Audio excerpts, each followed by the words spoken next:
Suni M. reading Maeve for Wildfire.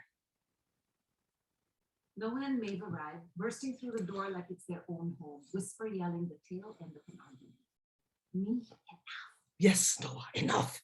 Maeve spins around, switching from bitch to sweetheart as she faces Ileana, Del with her. Happy birthday, bestie.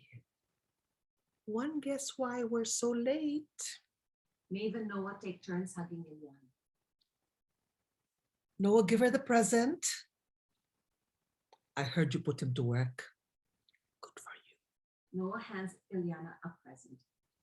Yes, he was very helpful. It's one of those back massagers I told you about. You love it.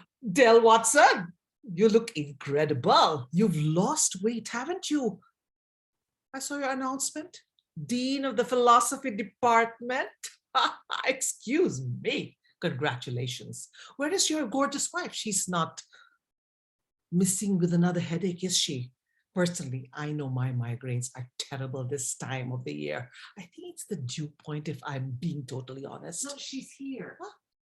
Maeve, I was just showing Del the house. Well, don't let me stop you. Can you even take it? And in less than a year, our contractor took twice as long and did it half as good. He's really an asshole. I don't know how his wife puts up with him. Did you see? She's running for school board. Good luck. Ileana pulls Del away, taking her hand.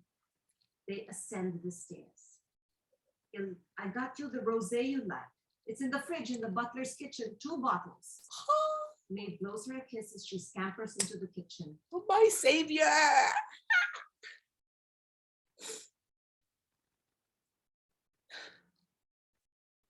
End scene.